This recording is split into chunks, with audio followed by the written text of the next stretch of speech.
Fui militar durante 6 años, y en todo ese tiempo, solo hubo una ocasión en la que yo y el pelotón del que yo formaba parte, incluyendo el subteniente y algunos activos de las fuerzas especiales, nos vimos envueltas en un enfrentamiento que por poco nos cuesta la vida a todos. Esto que les voy a contar ocurrió hace más de 10 años. Acabábamos de terminar una operación en el desierto, ahí donde colindan Coahuila y Chihuahua. Todo había resultado un éxito. Era una operación fantasma organizada por las fuerzas especiales. Nosotros solamente estábamos de apoyo. Debido a la naturaleza de la operación, no podíamos correr el riesgo de que se supiera que habíamos hecho algo. Lo que nuestros mandos sabían era que habíamos salido del cuartel para dirigirnos a Sinaloa. El cuartel al que nosotros pertenecíamos estaba ubicado en Chihuahua, en el sureste del estado, muy cerca de Sonora. Pero a medio camino ya nos estaban esperando las fuerzas especiales para que fuéramos con ellos. A nuestros mandos no se les dijo que íbamos con las fuerzas especiales. El general de ellos, cuando se comunicó con nuestros mandos, les dijeron que eran de Durango, que ocupaban nuestro apoyo para una emergencia, pero que no tomaría más de un día. Lo que pasaba era que los de fuerzas especiales desconfiaban de nuestros mandos por presuntos lazos con el crimen organizado. Por eso tuvimos que armar todo ese enredadero de información confusa. Entonces, ya que todo había terminado para no ser descubiertos, nosotros teníamos que llegar al norte de Sinaloa, porque como se supone que habíamos ido a Durango de entrada por salida, teníamos que presentarnos en Sinaloa. Las fuerzas especiales nos estaban escoltando a través del desierto para llegar más rápido. De pronto nos detuvimos cuando notamos en el horizonte una misteriosa construcción que nada tenía que estar haciendo ahí. El general de las fuerzas especiales se comunicó con nuestro subteniente para decirle que preguntarían si debíamos acercarnos o continuar nuestro camino. Luego de unos pocos minutos el general confirmó que iríamos a revisar esas construcciones. No tuvimos más opción que aceptar. Estábamos molestos y preocupados. Si nuestros mandos descubrían que habíamos actuado a espaldas de ellos, estaríamos en serios problemas. Pero si desobedecíamos a las fuerzas especiales, nuestros problemas serían peor. Estábamos entre la espada y la pared. Cuando llegamos al lugar nos dimos cuenta que parecía una base militar, que por su estado debía tener décadas en situación de abandono. Lo que nosotros creíamos era que ese lugar podría estar siendo utilizado por el crimen organizado. Entonces casi todos bajamos de los vehículos y empezamos a recorrer todo el lugar, pero el único movimiento que podíamos detectar era el de la maleza sucumbiendo ante el viento. Entonces alguien avisó por la radio que había encontrado algo y que era mejor que lo viéramos por nuestra cuenta. En uno de los cuartos estaba un foco encendido. No parecía ser posible. La ciudad más cercana estaba a casi 30 kilómetros, y en las instalaciones no había ningún poste, ni una subestación que pudiera brindar la energía eléctrica al lugar. Yo como tal no entré a ese cuarto, pero el foco encendido se podía ver desde afuera. A alguien se le ocurrió revisar qué había detrás de ese cuarto. Encontró lápidas, un pequeño panteón improvisado de 6x6. Al revisar las 10 lápidas, todas databan de la época de la Revolución. Una de las tumbas tenía una leyenda escrita muy curiosa. Decía: Federico, primer víctima del demonio del desierto. De pronto, uno de los elementos que se había quedado en los vehículos reportó por radio que, utilizando los binoculares, estaba viendo una camioneta con varios hombres. Estaban yendo con dirección noreste. Lo primero que pensamos era que se trataba de gente del cartel. Entonces todos volvimos corriendo a los vehículos y fuimos en dirección de esa camioneta. Tardamos 2 minutos en lograr una distancia de tiro con la camioneta. Los hombres que iban en la parte de atrás no parecían estar armados, pero el general dijo que eso era lo de menos, que ya nos habían visto y nadie podía estar enterado de nuestra presencia en esa zona. Entonces el general le ordenó a uno de los suyos que le tirara las llantas de la camioneta. Le siguió la orden del general, lo que ocasionó que la camioneta se volcara. 3 de las personas que iban en la camioneta murieron cuando empezó a dar de vueltas, porque fueron aplastadas. Todos los demás estaban heridos.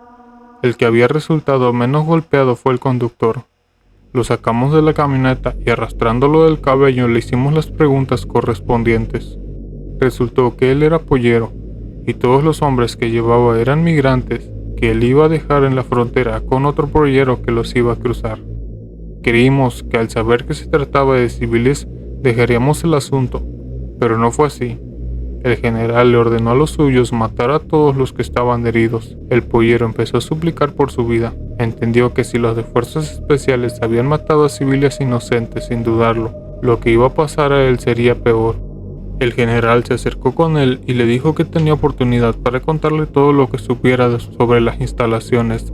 El pollero dijo que podía responder todas las preguntas que quisiera, pero que por favor nos alejáramos de ahí. El general le recordó que él no estaba en la mejor posición para exigir algo, y le dio 3 segundos para responder o le dispararía. El pollero le respondió que ese lugar no había sido abandonado, sino que las personas que lo habían ocupado fueron devoradas por el demonio del desierto. Eso debía tener algo de verdad. Una de las lápidas también mencionaba a ese tal demonio del desierto. El pollero siguió hablando. Dijo que la zona en la que estábamos era asediada por un brujo nahual que vivía en las cuevas subterráneas, que podía contarnos toda la historia de ese brujo, pero que nos debíamos de ir de ahí. Todos nos reímos. Entonces el tipo se puso muy serio y en tono de burla nos dijo que él no estaba huyendo de nosotros, sino que quería alejarse de ahí antes de ser atrapado por esa criatura. También mencionó el foco encendido dentro de aquel cuarto y las instalaciones de adobo. El pollero dijo que mientras el foco estuviera encendido significaba que el demonio del desierto estaba quieto, pero que cuando el foco se apagaba era mejor ponerse a rezar. Luego de escuchar esto, hasta el general se quedó pensando. El pollero una vez más le suplicó que nos alejáramos de ahí, porque el brujo nahual no siempre tenía oportunidad de conseguir tanta comida, y no iba a desaprovecharla. Nos advirtió que si no nos movíamos rápido, todos nos convertiríamos en la cena de ese monstruo. El general, viendo que todos nosotros, incluyendo a sus hombres, estábamos algo desconcertados, ordenó que lo subiéramos a uno de los vehículos para llevarlo con nosotros. Le cargaría a los muertitos y eso le daría mucho tiempo en prisión para seguir inventando historias como la que nos estaba intentando contar. De pronto escuchamos que algo se movió debajo de nuestros pies. El subteniente comentó que podría tratarse de un pequeño sismo, pero uno de los de fuerzas especiales comentó que era del Estado de México y que definitivamente lo que habíamos sentido no era un sismo. Uno de los cadáveres de los migrantes fue tragado por la tierra. El pollero se puso pálido en menos de un segundo y dijo: "El demonio del desierto". Entonces una criatura salió desde abajo de la tierra. Salió dando un brinco. Estaba a unos 8 metros de nosotros. Era de silueta humana, 2 brazos, 2 piernas y una cabeza. Pero la silueta era lo único que tenía de humano. Todo su cuerpo estaba cubierto de pelo, como si fuera un búfalo. Su cabeza era esquelética, con 2 cuernos doblados hacia adentro. Sus orejas eran ganchudas. Tenía una altura que sobrepasaba los 2,5 metros.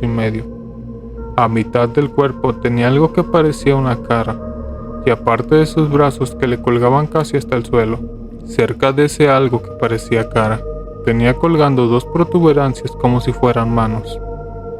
Era una criatura grotesca, lo más horrible que se pueden imaginar.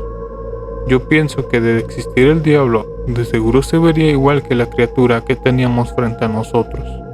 El general inmediatamente ordenó abrir fuego, pero las balas no le hacían nada. Ese demonio caminó hasta uno de los cadáveres y empezó a comérselo.